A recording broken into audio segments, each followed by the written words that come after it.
Hi, I'm Cesar Santos. Welcome to my open studio. Today I'm going to show you a segment of my dead coloring stage doing my self-portrait that I was doing in the mirror. Today you're going to see the beginning, uninterrupted, how I present the materials that I'm going to use.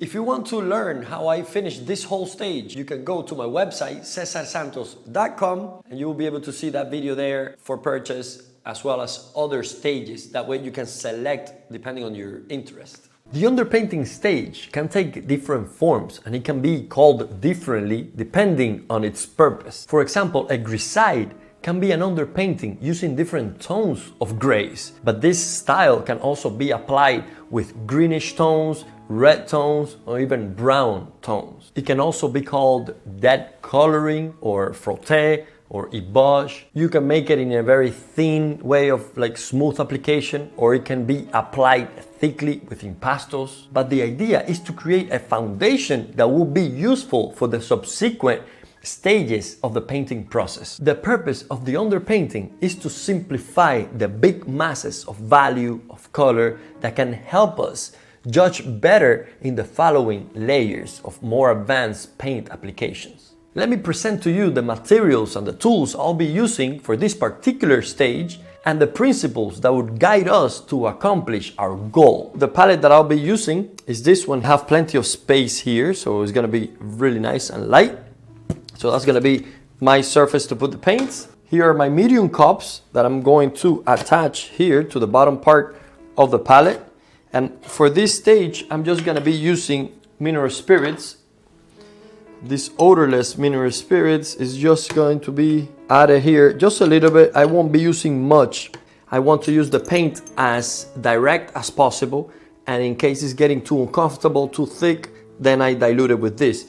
The reason I'm not using additional oil at this stage is because this is gonna be the first layer of color on the painting. You don't wanna start adding oil too early for no particular reason. The strategy is to go fat over lean, so when you paint the second layers, the under layers will always dry first. I'll be using this palette knife in order to mix my paints. This palette knife has a longer kind of end than this one. It's better to use it like that because it's flexible, it's far, you can point at the mixtures that you're creating with the paint, while this is more, I think, made for painting and applying shorter strokes. So I wouldn't recommend mixing too much with this because it gets to accumulate itself on the top of it. So I recommend something a little longer like this. I'm selecting the brushes that I'll be using for this particular stage. The purpose of this stage is to find colors and be a little bold. So you'll be abusing the brushes a little bit. So you want to get the roughest, strongest brushes at first.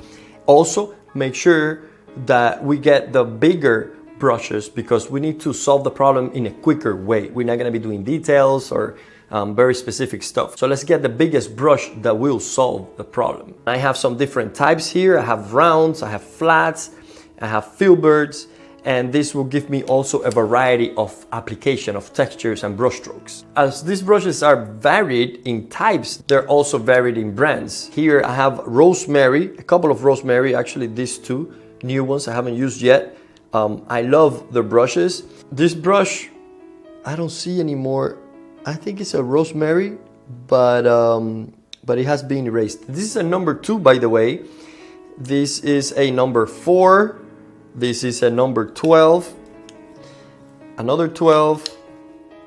This is from Pro Stroke. This is what happens. I go a lot into stores, and if I see a good brush and it's on sale, I'll get it. That's why I have so many brushes here too.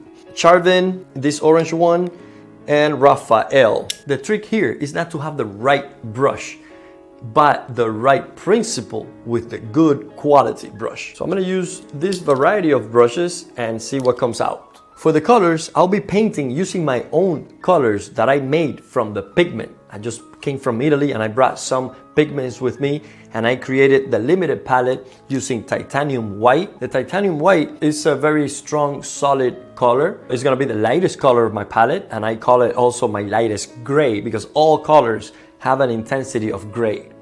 Then after that is gonna be yellow ochre pale, which is not such a high chroma yellow, it's a more of an earth yellow, but it will be very useful for bringing up those vibrations and those qualities of light. Then comes cadmium red.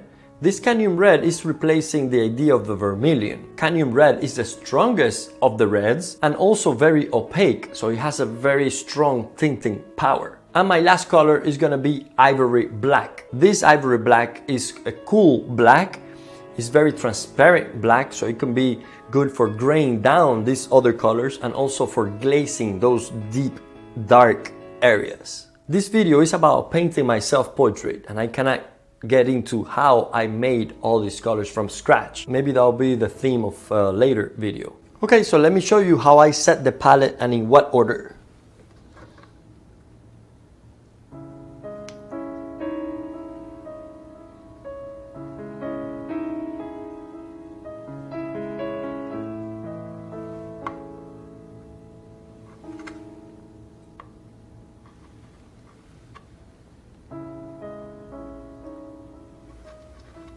I have placed my colors with intention. The lightest one separated from the darkest one, so they're further apart, so I become more conscious of when come to use them. Also, I put them in order of gradation of value. So this yellow is lighter than the red, and the red is lighter than the black, and the white of course is the lightest. That's why it goes in the front. Your palette is your tool, is your instrument, and it has to be in tune for what you're gonna be creating. In this palette, I'm missing the blue color, the color blue, but that will be an effect that I'll create with the white and the black, because ivory black is a cool black, and when I mix that with white, it's gonna create the sense of being blue next to these other warm tones. If I need a blue note, I can do that after in later layers. For now, this is all I need. Also important is to have some kind of paper towel or a rag that you have here holding with your brushes, so you can clean the brushes or clean whatever you need. So don't forget this. Here we are, we're gonna start painting. I can't wait to try my new colors and also start to figure out the compositional elements in terms of color, grouping. The goal for today is not to do specific features or details.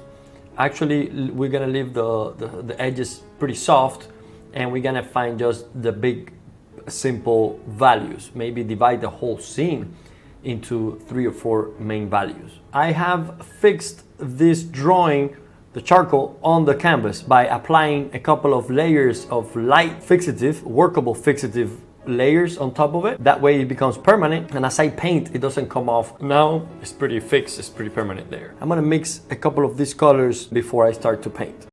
To continue with this class, go to my website, cesarsantos.com, sign in, and you can add any videos you want to your collection.